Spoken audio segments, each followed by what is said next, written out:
Buongiorno cari amici, benvenuti anche oggi nel canale vostro Marietto Veneziano.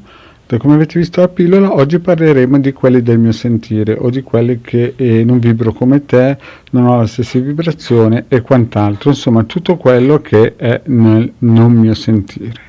Perché? Perché il vostro Marietto nei vari anni in cui ha predicato e divulgato le varie informazioni vibrazionali, cabalistiche e esoteriche, sempre gratuitamente chiaramente, ha incontrato tanti di questi soggetti che dopo un po' che seguivano il vostro Marietto a un certo punto si svegliavano un giorno e dicevano il mio sentire non è come il tuo e via. Ora, però, prima di iniziare questa micropillola, il vostro Marietto Veneziano vi chiede di iscrivervi al canale di Degana Marietto Veneziano, di venirci a trovare nei nostri gruppi Facebook e Telegram, dove lunedì sera il Degana Marietto Veneziano coadiuvati da Milas tengono un percorso esoterico gratuito. Bene, iniziamo un po' a parlare un po' di questo il mio sentire non è come il tuo. Allora, però il discorso io lo prendo un po' da distante, lo prendo più o meno un discorso che può partire 53 anni fa.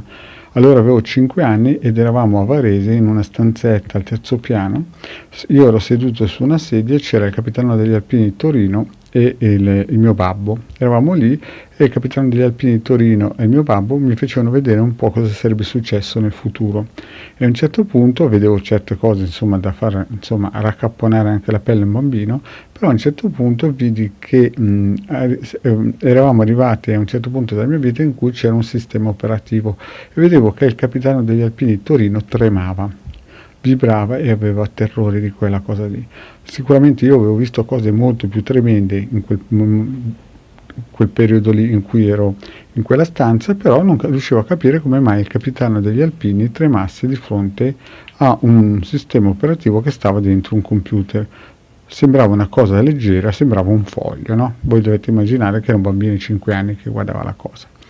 Poi chiaramente col tempo il vostro Marietto ha cambiato opinione e ha capito certe cose e le vediamo in questo momento. Cioè, la prima cosa che voi dovete capire è che noi siamo più o meno in Occidente 800-900 milioni di persone e non hanno mai vissuto negli ultimi 6 anni, cioè l'essere umano e soprattutto noi occidentali, a livello materiale così bene. Ognuno potrà pensarla come vuole, ma c'è un'altra fetta del mondo, circa 6 miliardi, di cui una fetta di loro non c'è il gabinetto in casa e 1 miliardo non ha neanche la corrente. Quindi in un certo senso noi siamo privilegiati.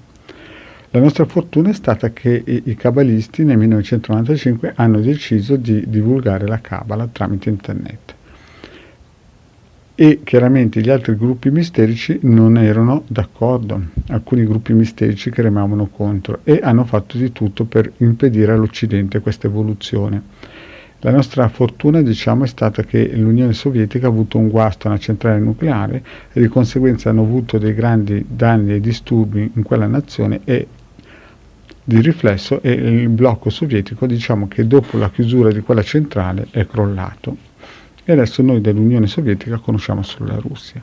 E da quel momento lì, circa gli anni 90, si sono potute riunire le due Germanie e la Polonia è scappata con l'Ungheria e l'Ucraina, sono scappati dalla schiavitù dell'Unione Sovietica e praticamente hanno potuto farsi una loro strada. E in Europa è arrivato internet.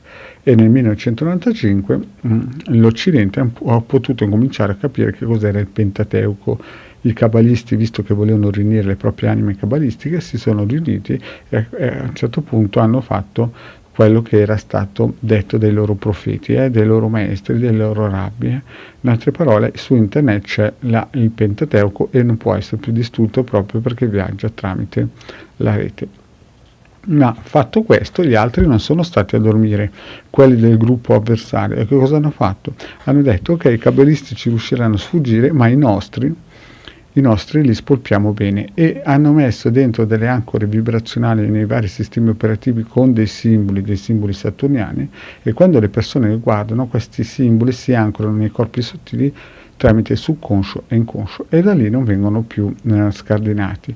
Quindi il concetto è molto semplice: c'è una fetta di popolazione che è ignara e viene totalmente, in un certo senso, fagocitata ogni santo giorno con questi sistemi operativi e questi browse. Quindi quando una persona ogni giorno col proprio mouse va a cliccare sopra queste icone, praticamente questi simboli entrano nel subconscio, e se quella persona non ha delle protezioni vibrazionali, radioniche o operazioni di alta magia protettiva magiche, chiaramente quando lascerà questo corpo e andrà in buca, praticamente, come diceva Paladino, scenderanno nel basso astrale e saranno schiavi dei maghi neri, e cioè di quei gruppi misterici che non sono cabalisti.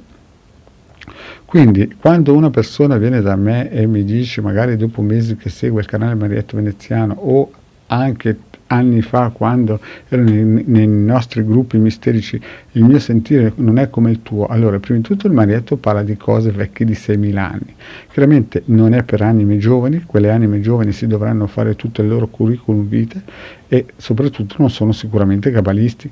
Quindi quando una persona mi viene a dire certe cose, non è per il Marietto ve l'ha sempre detto, il canale Marietto per anime antiche che vogliono seguire e andare e ritornare con la propria anima gemella alla Ket. Tutto il resto, cari amici, lo lascio in mano a questi bros che hanno questi simbolini che catturano i corpi sottili delle persone.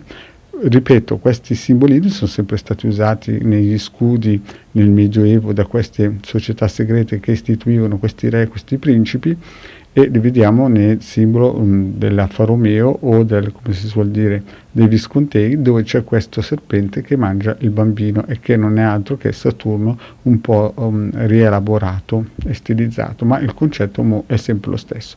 Quando si guardano questi simboli, questi scudi, questi circuiti radionici negativi, si può dire, catturano il subconscio e l'inconscio delle persone, e chiaramente quando la persona lascerà questo stato vibrazionale praticamente sarà ancorato a questi ganci, e naturalmente se Saturno è un attimino bassicino, diciamo che in alto non ci vanno e vanno giù di sotto.